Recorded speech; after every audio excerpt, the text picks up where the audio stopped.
not angry. I'm just heartbroken. If I go down as someone who stood up for themselves and, so be it. Introducing Chelsea Green! Talia went for nice! Oh, big clothesline and water by Liv.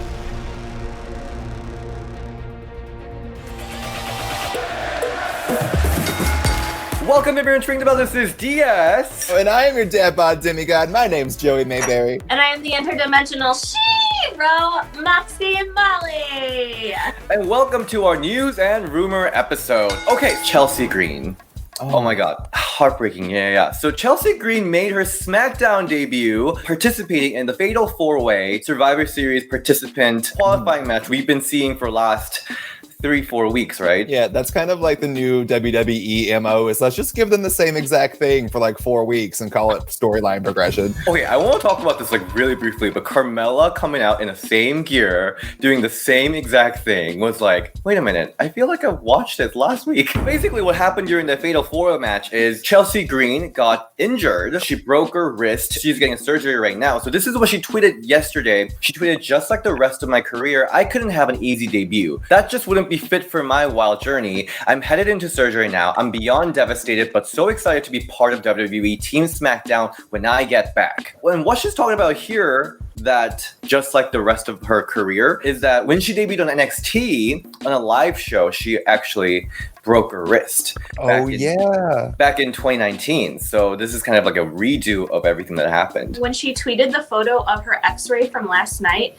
the break is actually slightly above where she broke her wrist last time. Like the metal piece they put here, and then the break is right above the metal piece they've already put surgically into her. Crazy. I also was reading a couple different reports from a couple different sites that were saying that she was supposed to win that Fatal 4-Way. That just sucks so much for her, especially, you're coming in, probably going to get a nice little push. Her gear looked amazing. She strutted to that ring. I love the new theme song. And then to see it end up like this, it's very disappointing. I've actually also read that it was supposed to be just Liv Morgan that was going to win this match originally. So I don't know. I'm very curious about it, but I almost felt like Chelsea would take it. That's the vibe I got it when she was introduced with the announcers, Adam Pearce backstage and everything. It seemed like a really cool debut. And I think for the first time, I was like, this is something new from WWE. I'm kind of into it. And then this happened. So I'm like WWE trying to do something good, and this is ruined again. So Matt Cardona, also known as WWE's Zack Ryder, who is Chelsea Green's boyfriend,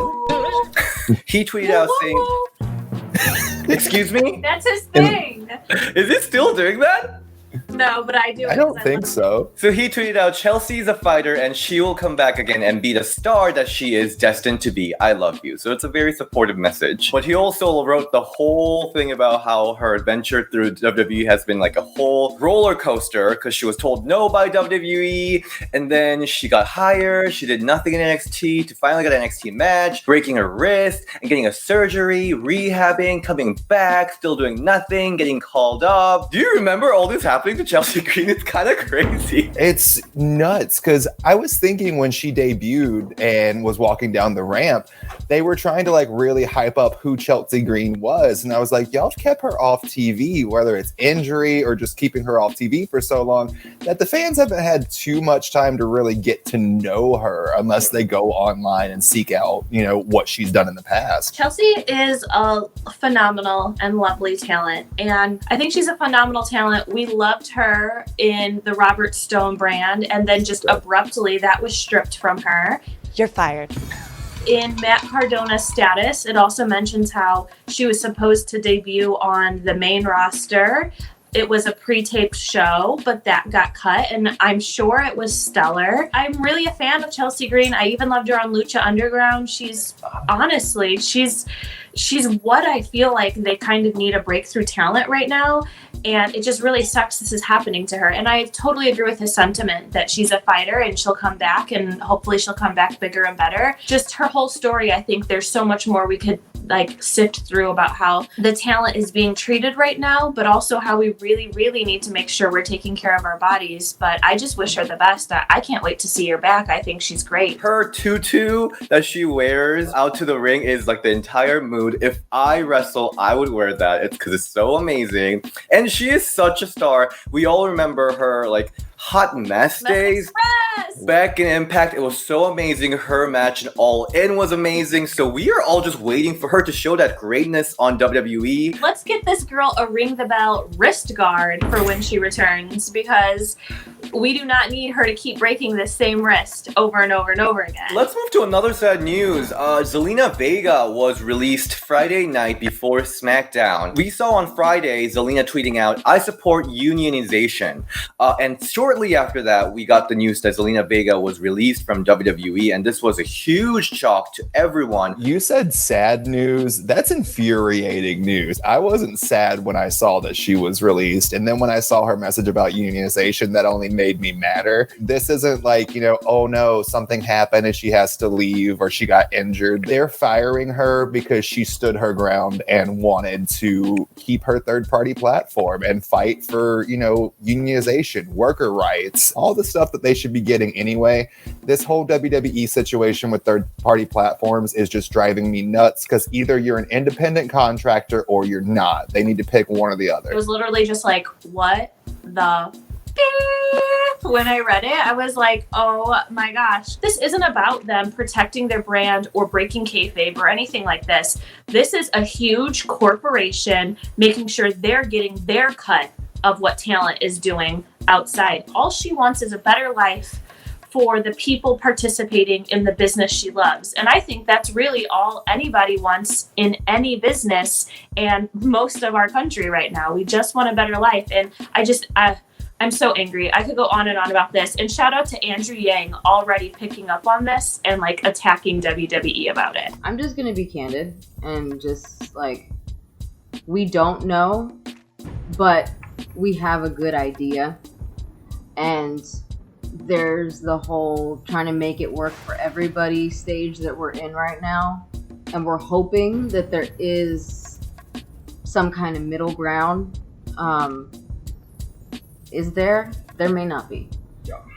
Because the thing is, that sounds great, and I hope that there is. It sounds like, middle ground would be awesome. So according to the PW Insider, Zelina Vega was released as a direct result of WWE's ban on third-party activity. She ignored this ban, and apparently she even started OnlyFans account after the initial ban. That apparently rubbed WWE the wrong way. It seems like WWE is trying to make an example with Zelina Vega by firing her, that they're going to be really strong on this Twitch ban, which is like evil corporation 101. When I was in the Korean military, they would always pick one person, punish the hell out of them, and show the example to the rest of the troop. Mm-hmm. Evil. Kind of just corporation 101. They don't fight for the rights of their workers. They fight for the money. And if it doesn't affect money, then they don't care. So Zelina Vega is in that regular 90-day non-compete clause like any other releases. So she will not be able to appear anywhere on television until February next year. She tweeted out this heartfelt tweet. I want to say thank you all very much for the last 3 to 4 years, WWE Universe. It was incredible. I would have never have been able to say, "This is for you, Dad," if certain people did not believe in me. I love you all, and I couldn't have done it without your support. And she also was on Twitch, and she talked about how devastated she was about this whole situation that happened on Friday. I'm sad. I'm completely heartbroken. Obviously, this isn't the last that you're going to see of me. I don't know what the future's going to hold. I don't know what's going to happen, but I do know I'm going to be here, so I hope you all will stay. But God, my heart is beating so fast. I love you all, though, and I'm really, really thankful to each and every single one of you. If I go down as someone who stood up for themselves and,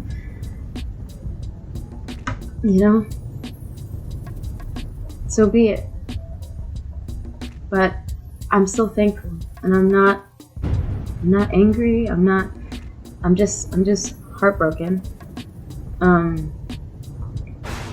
Because doing this, being a wrestler, is all I ever wanted to do. I'm angry for her because when COVID happened, she kind of pieced together the main show for quite a while. Like, she did them favors, you know what I mean? Like, and so I just think just the amount of class she gave with that eloquent speech is just, it just speaks like so much to her character. But also, I'm just throwing this in there as like to start some sizzle. I'd be very interested how this affects her husband's relationship with WWE. I'm very curious. Zelina Vega was definitely like the biggest part of Raw for like earlier this year, right? Mm-hmm. Right. She's the only one that was there. And then she also recently just showed her in-ring prowess in that pay-per-view match against Asuka too. So she was really showing promises in many ways. She has so much talent. To just speak a little bit on the little I know of her character and who she is as a person, we did a few shows in Orlando together as We Don't Play Fight, which was the same show I brought up here to Chicago. That girl was getting paid not as much as she probably deserved, because at that point she was, you know, former TNA knockout, still making a name for herself on the independent circuit. And for a little tiny show that she was on with me, I just look at her and she's like, we're gonna jump off the stage. And both of us jumped off the stage together to fly into the audience. So it's just like, you didn't have to do that. You're such a big name, but she did it. And that's just, you know, she does it for the love of this art form. Did you guys jump off the stage? Mm-hmm. It was during I was the heel and she was like my accomplice in the main event. So we both got chucked off opposite sides of the stage. That's so fun. So Fightful Select reported on how other people like, backstage reacted to Zelina Vega's release. Most people are very shocked about this. One person from Smackdown roster said, if anyone's going to stand their ground regarding WWE's third party, it was always expected to be Zelina Vega. So it seemed like she has been fighting against the third party ban for quite a while now. Also, AEW stars are very surprised about the Zelina Vega release news too. They feel that WWE has no idea what they had in Zelina Vega, and they might be interested in, you know, working with Vega a little bit. And also, Impact Wrestling is very interested in Zelina Vega too. It was noted that her return could help the rebirth of Knockout Tag Championship, which will be talked about later today. A lot of the wrestling world is very excited to work with Zelina Vega, which is a good news. She's super talented. She can wrestle, she can talk, she can act, she's got the look. I don't think WWE, much like people from AEW were saying, realized what a golden package this woman is. She is everything. Some little update about Twitch and WWE. So WWE, it seems like they're setting up their own Twitch channel because WWE is now hiring apparently motion designer to run their Twitch channel. So it seems like they're really concentrating on putting everything under their own umbrella. Zelina Vega stood her ground and she was released. Like, I'm really losing my boner on WWE recently. Like, the storyline shit, whatever's happening backstage is shit. It's terrible. Let's talk briefly about another injury news that we have. So this is not confirmed by any like news sites or anything, so we don't know if it happened or not. But Mandy Rose is speculated to have been injured.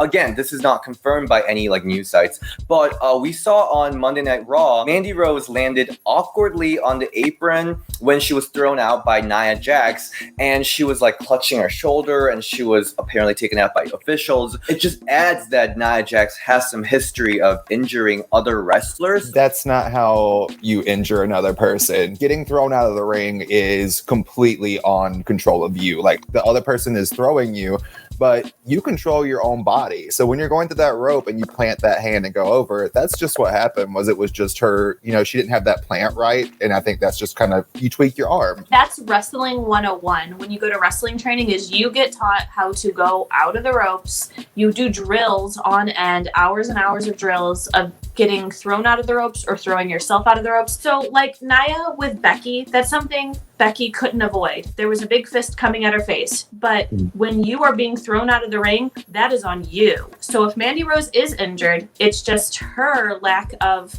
I don't know, maybe she just was in the moment. I'm not going to say what it's her lack of, but she fell out wrong. That's totally on her. It's not ballet. You hear that quote get thrown around a lot. This is a very important reason there should be unionization, because these people who put their body on the line, they should have protection for their jobs, protection to make money, and actually be able to sign up for health insurance without wild amounts of co-pays for being in a dangerous career. because they're making money for Vince McMahon. I also want to say, again, this is just speculation. It wasn't confirmed by any credible news sites. Mandy Rose is still on the Survivor Series team, so we'll see how this plays out. But right now, nothing is confirmed. Let's talk about the return of Knockout Tag Championship. So it was announced that the Knockout Tag Team Championship is coming back. They're going to have the Tag Team title tournament starting in a couple weeks, and they will bring 8 teams, and they're going to crown a new champion. They've got some established teams already who are in Impact. They've been slowly but surely establishing a tag division again, so then they can announce the belts, and it's so much better than how WWE did it. AEW. I was about to say, can I be really shady? This is way better than the way AEW did their tournament. I'm so excited about it. Well, you've also got teams that have been established now for a while, like Havoc and Nevaeh. You've got Tasha Steelz and Kiera Hogan, who are like 2 of my favorite women together. Impact can do no wrong in my book at this point. The end of this tournament will happen in Hard to Kill, January 16th, and we'll see the new champions being crowned there. Just so that we can kind of like brush up on the history of Knockout Tag Championship. It was introduced in 2009, and they had 8-team tag tournament then too, which we saw Sarita, also known as Sarah Stock. She was a trainer at WWE. So we saw Sarita and Taylor Wilde winning the inaugural title, and we saw teams like Beautiful People, Mexican America, which was Zelina Vega and Sarita, Sarah Stock. We saw Gail Kim and Madison Rayne, TNT. We saw some amazing teams hold this title. And let's not forget about Lacey Von Erich and her ugly stick. And then this title kind of ended in a lame fashion with Eric Young and ODB, and they took the title off because it was a man. It was kind of lame how it ended, but it's going to be brought back. We're so excited. Let's quickly move to AEW side just for a little bit. So AEW just announced their games. It looks amazing. In the trailer, we saw Hikaru Shida fighting... what's that guy's name with the weird hair? Kenny Omega. Kenny Omega. So we saw.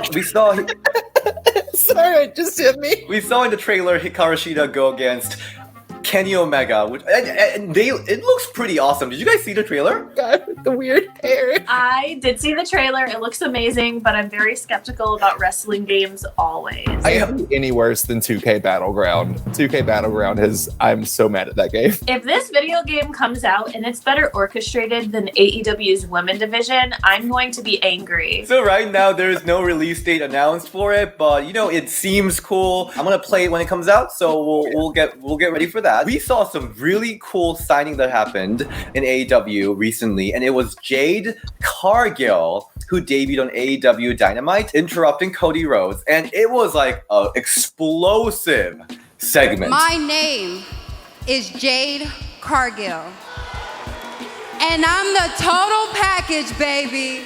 Jade who? Because she came out, she cut her promo, she looks gorgeous, but the minute she walked up that ramp and then you hear, who the hell told you it was open mic night, bitch? Who the hell told you tonight was open mic night, bitch? From then on, it was all Brandy Rhodes. Brandy Rhodes that's promo of the year for me so far. That was promo of the year for you? Oh my god, it was so funny and so out of left field. I don't know. I feel like that little brand is putting some spell on you or something. Because I was just like, I didn't really care for it. I agree with DS. What I was looking at was Jade the entire time because she was just standing there and she was taking the attention. I'm just like, okay, Jade, you got this. You got the star power. I'm impressed by her. She was just standing there. I know she was just standing there and I was looking at her. Listen, that's how you know she's a star. If someone can just stand there and they command your attention by just standing, that's what we call it. The charisma, Right. uniqueness, and talent. We'll see. I haven't seen her wrestle, so do you think she's a good wrestler? She's fairly new, and she has been directly training with AEW. She is also the girlfriend of Shaq. That giant that you were talking about, oh, he's the real star, Shaq. What? No, she's not girlfriend of Shaq. What? They did tease the possible appearance of Shaq on AEW. I did a little research on her. So she is a girlfriend of a former the Major League Baseball player, Brandon Phillips. She played college basketball before. She trained under QT Marshall in Nightmare Factory, which is basically AEW's version of Performance Center. And she also trained with Heath Slater in face-to-face wrestling school. So she has some training behind her. I'm excited to see what she can bring in the ring. Where does Shaq come into play? Well, she did the promo about Cody, and then she mentioned Shaq. She's been already catching a lot of the women's wrestling fans' eyes. Maybe she'll be the new star of AEW's women's division. Maybe that's what's happening. I don't know. Maybe we could just get a star. Okay, listen. They have amazing talents. AEW has amazing talent. See the talent. I mean, how about that? I love people in AEW. Britt Baker, Nyla Rose. They're amazing. They're just not using them correctly. So that's what I mean. I'm sorry. I retract that statement. They have amazing talent. We just aren't seeing it. They're not making them into a star that they deserve to be. Lastly, this is the last news we've got. So Mandalorian episode with Sasha Banks, it finally aired, and we're gonna have a review episode of it. Sasha Banks was this character named Koska Reeves, and she was Amando. Yeah, so it's like Kona Reeves, the NXT guy. So that review's gonna go up. We're gonna talk about the storyline, what she played, so you can watch the whole review on that on Ring the Bell. But anyway, thank you so much for coming into this long-ass news. A lot happened, but Joey, where can we find you? You can find me at Joey_Mayberry on Instagram and Twitter, Dadbot Demigod on TikTok, or you can find me at Open Mic Night, bitch. You can find me across all social media platforms at that's THEE, Moxie Molly. And you can find me at DS and Ring the Bell DS on Twitter. All right, bye!